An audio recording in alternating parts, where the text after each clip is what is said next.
Good evening, Paromita Mitra, 27, Mississippi. For 5 years of my life, I worked up to be able to introduce myself like this on national television while competing in Miss USA. Did you know that you are more likely to have a son play in the Super Bowl than to have a daughter compete in Miss USA? Competing is an incredible, rare opportunity, and it's not something that I fully even learned to appreciate until I understood how it impacted every facet of my life, from my interpersonal relationships to currently my career in engineering. Now, growing up in South Mississippi, pageants are very common.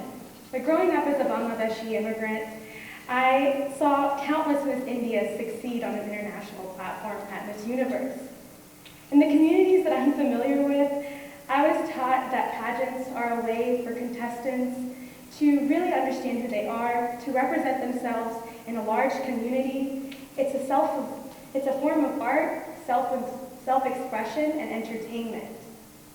But along with that, it's a way to be able to impact minds and have a platform beyond yourself. Now, before any of us contestants actually get to the national or international level, we compete within our communities. For instance, throughout high school, I had titles like Miss Leaf River Valley and Miss Mississippi Teen USA.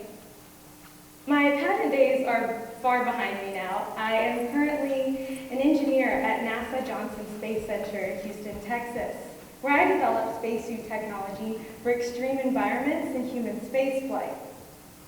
Now, oftentimes I hear from a lot of people that this world of pageants and combining NASA is a little odd. But quite frankly, I don't think anything could have better prepared me for my dream job at NASA than having competed at the Miss Universe organization. So I began to realize that this world of combining pageants and NASA is a little opaque to some people on my first day of my first college class in aerospace engineering. I walk into this classroom, stadium seating, I'm holding my coach bag in hand, a brand new pink graphing calculator that I bedazzled, and every color of pilot pens imaginable in the store. I'm sitting in a class and I look around and I'm one of 6 women in my class of 80 males. During that first lecture, something devastating happened. Well, my phone started ringing out loud to the tune of Barbie Girl. Now, folks, I wish I could be lying about this, but absolutely ashamed, I'm hanging my head down, and the boys around me steal my pink graphing calculator and they pass it around until it gets to the professor in the front of the classroom, and he looks up from his podium without even hesitating and very presumptuously calls my name out of everyone to come get the pink graphing calculator. The entire class was laughing at me. So, to get very serious about this aerospace engineering thing, I decided to audition for and was chosen as the only freshman a part of our university's first place award-winning, internationally recognized, high-powered model rocketry design team, the Space Cowboys. After making this team, I had made a conscious decision that I could do this aerospace thing, and that I needed to dilute my femininity and hide my history of pageantry to be like the rest of the people in my department. Because quite literally, this was rocket science, and I needed to be taken seriously. So, as a part of the Space Cowboys, we traveled to a local middle school to give a lecture and tech demonstration on model rockets and teach about Newton's laws. While in this classroom, I saw a group of girls, and they were very uninterested. They were absolutely asleep. But all of a sudden, over the intercom, the principal talked about the school's beauty pageant details. To which, very conveniently, my colleague Blair chimed in, "Hey, did you guys know that Paromita competed in beauty pageants?" Instantly, the girls inquired about everything from gown shopping to force equals mass times acceleration. It was at that moment that I realized that diluting my femininity was not the answer. I resolved to spend the next 4 years of my life becoming the best aerospace engineer that I could be, and training for the Miss Mississippi USA stage. Now, I want you to picture yourself in the most extreme environment that you can possibly think of. Perhaps your first thought might be climbing Mount Everest, scaling an active volcano, maybe living in space. But how about having a child and then being responsible for raising that child morally and physically for the next 18 years of your life? Or growing up in poverty in a third world country? Or experiencing sexual assault? How about being wrongfully imprisoned because of the color of your skin? Or just going through a hard breakup? Merriam-Webster defines adversity as a state of continued discomfort or misfortune. And these extreme environments that we can either choose to put ourselves in or that we might happen naturally occurring in our lives introduce us to adversity. And today I want to challenge what our traditional definition and examples of adversity actually are. So, now as I'm training for Miss Mississippi USA, now being a Bangladeshi immigrant turned Mississippi pageant girl turned NASA employee is no Mount Everest, but as I trained for Miss Mississippi USA, I was at the culmination of 4 years of training, of mental and physical training. I had a strict management of every carbohydrate that had entered my body. I had every local, foreign, and domestic current event stashed in my head that I could possibly think about.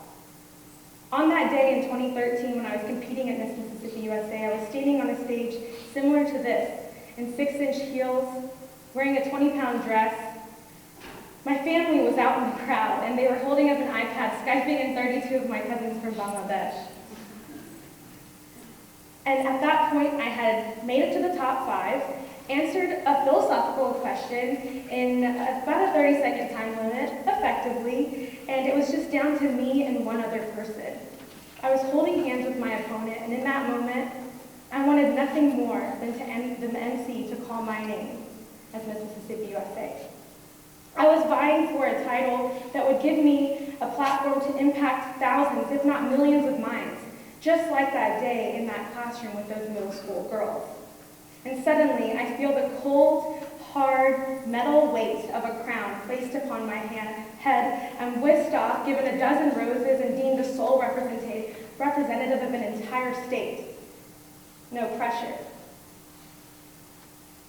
In that moment, I felt an overwhelming sense of responsibility to represent myself, my family, my state, Bangladeshis everywhere, women, and immigrants.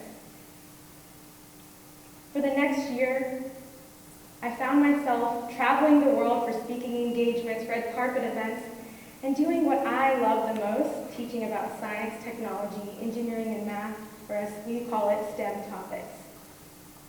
So fast forward 8 months into this whirlwind reign, I'm still a college student, and so as any typical engineering student does, we stayed up until midnight doing our differential equations homework.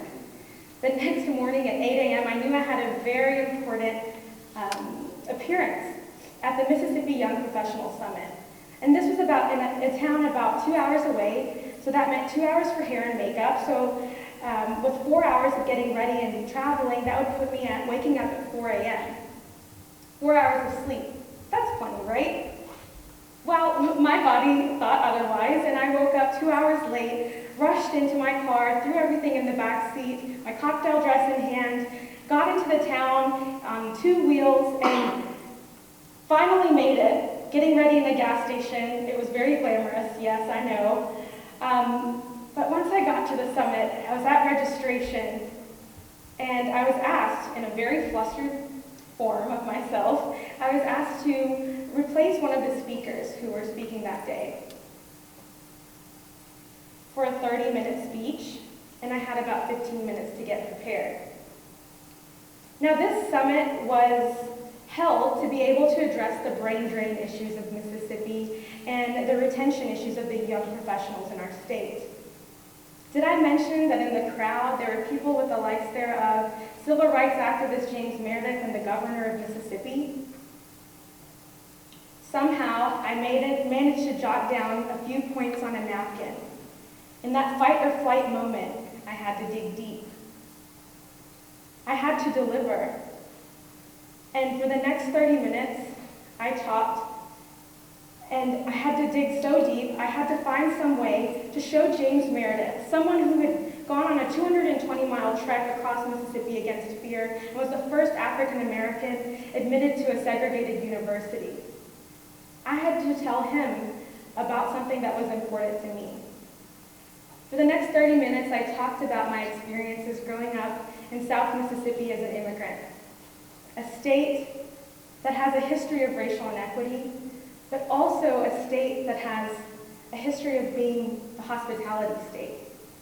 I talked about moments where I felt like a complete stranger as people questioned my identity as not looking like a Mississippian of Mississippi.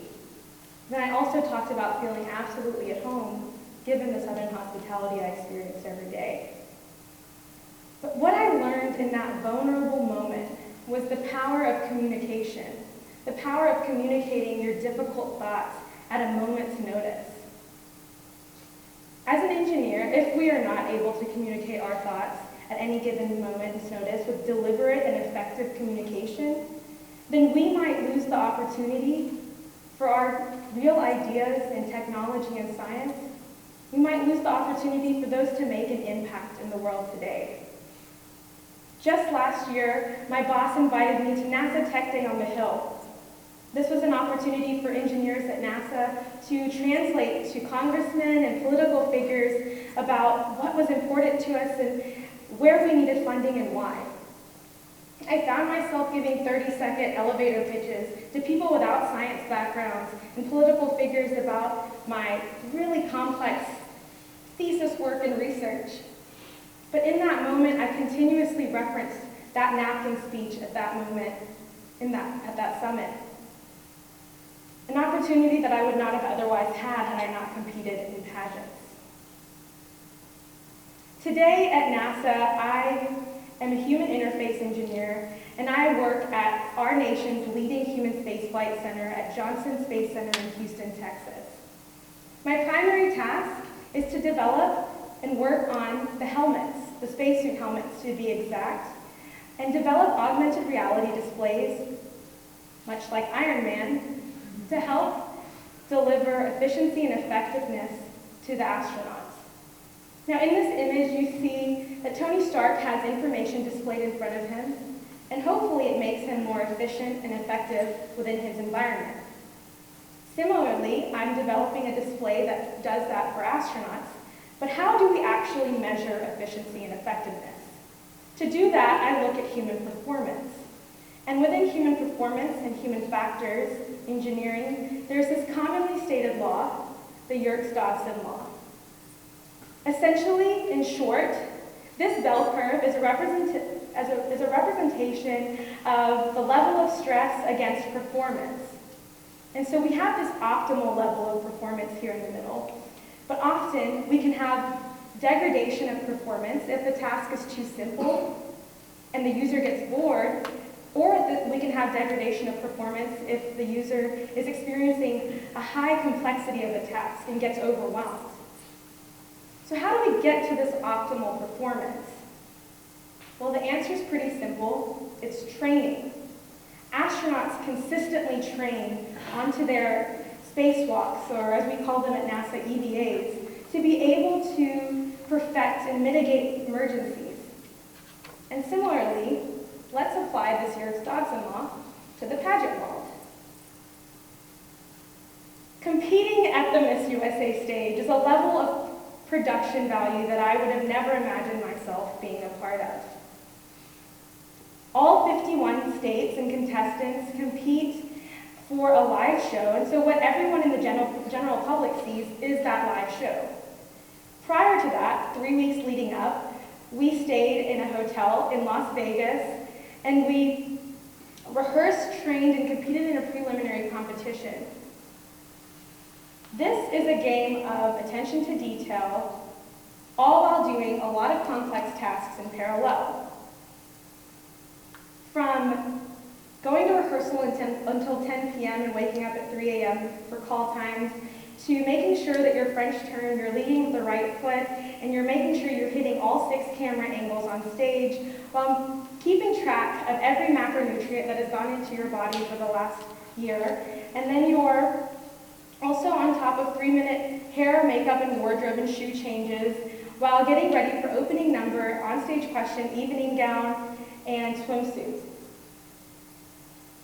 Exhaustion is very easy to take effect, but all the while the contestants are making sure to exhibit perfection for their respective states, for their respective family members, for who they are as a person, in a high workload, high stress, high performance environment. Come final night, I was at the culmination of 4 years of training, and my name was not called in the top 15, which meant that on that live show, I was going to be a backup dancer, and my run to become Miss USA was over. 4 years of training, gone, in an instant. Losing Miss USA was a heart-wrenching experience, and one that took me multiple years to find closure with. But what I realized was that failing on such a public level, letting your entire state down, an entire population of people down, and what felt like on such a large scale, then also walking on stage on national television in a bikini. Nothing else actually really scares you after that. So training for Miss USA, referencing back to the Yerkes-Dodson law, introduced me to the ability to train my mind for these high workload, high stress scenarios. And as you experience high workload and high stress scenarios in your life, I implore you to take it as an opportunity to train for optimal performance in your life. At NASA, we are responsible for pioneering the future of space exploration. We develop satellites which track climate change and weather patterns on Earth to be able to protect our own home planet. And we also discover technology which explores the depths of our universe to give us answers of where we came as human beings and where we might go in the future. Adversity and these extreme environments make us better problem solvers and thinkers. And as a space industry and technology, we need to equip our industries to be able to hire people with diversity of thought, to be able to solve these complex problems. So as you go throughout your life, I want you to take your adverse moments or your out of the ordinary moments and not think of them as a disqualifier, but rather an advantage.